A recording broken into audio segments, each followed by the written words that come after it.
السلام عليكم حبايبي. تعالوا نعمل مع بعض النهاردة شوية فطاير بحشوة القرفة والسكر خطيرة. هنعملها بطريقة اقتصادية جدا وسهلة جدا.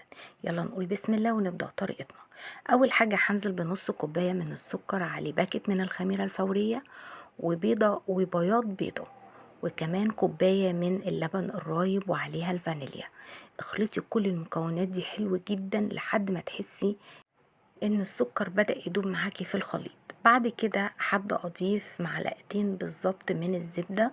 الزبدة دي انا مسيحاها على البوتاجاز وهضيفها على الخليط واخلط كويس، معلقتين بس. بعد كده هبدأ انزل بقى بالدقيق تدريجي. المقدار ده خد مني 4 كوبايات ونص من الدقيق، ممكن يزيد أو يقل حسب نوع الدقيق وامتصاصه للسوائل. طبعا هعجن فيها لحد ما الاقيها عملت معايا عجينة لينة شوية. هجيب قطعة من الزبدة زي ما انتوا شايفين، قطعة صغيرة جدا، وهبدأ أكمل عجن بيها. والطريقة دي بتفرق جدا في المعجنات، بتطلعها طرية قوي قوي قوي. عايزة اقول لكم انها كانت زي الزبدة. طبعا بتقطع الاول، بس مع العجن المستمر الزبدة بتختفي في العجينة وبتخلي معانا طرية وزي الملبن زي ما انتوا شايفين كده. بسيبها بقى تخمر، وبعد ما تخمر معايا ببدأ شغل فيها على طول. بجيب العجينة كده وببدأ اقسمها لنصين، كل نص قد التاني بالظبط.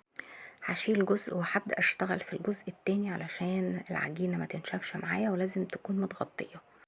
بنزل بشوية دقيق كده على الرخامة وببدأ أفرد الجزء الأول على شكل مستطيل. لحد دلوقتي كل حاجة سهلة معانا. بعد كده بجيب بقى خليط أنا عاملاه. الخليط ده عبارة عن زبدة وسكر وقرفة. طبعا الكمية بترجع لكمية المعجنات اللي انت هتعمليها. يعني المقدار اللي أنا عملته تقريبا 3 معالق كبار من الزبدة على نص كوباية من السكر و4 معالق كبار من القرفة.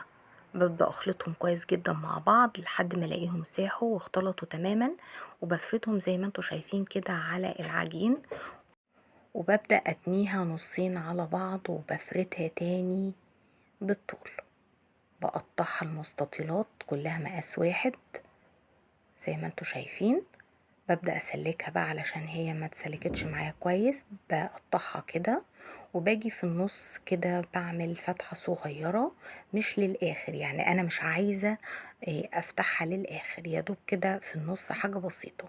هجيب بقى حرف من ناحية فوق وحرف من تحت لحد ما تبقى عاملة معايا بالشكل ده. طبعا الشكل سهل والله بجد مش صعب.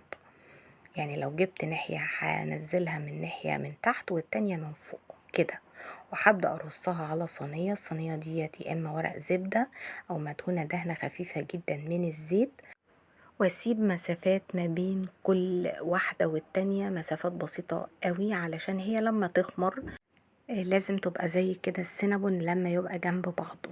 خلاص انا كده خلصت الكمية ورصيتها على صينية مدهونة دهنة زيت او ورق زبدة.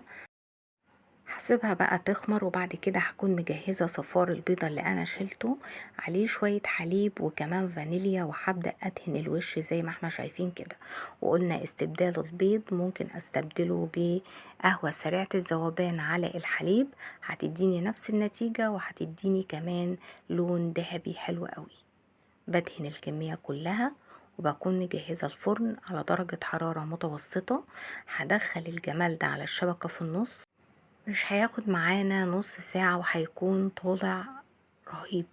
عايزة اقولكوا اولا الريحة في الفرن كانت ملهاش حل، طرية جدا من اللبن الرايب اللي اتعجن بيها، وريحتها جميلة قوي من القرفة والسكر. جربوا حبايبي الجمال ده، انا متأكدة انه هيعجبكم. ولو عجبكم الفيديو ما تنسونيش في لايك واشتراك، واشوفكم على خير ان شاء الله في فيديو جديد وبألف هنا.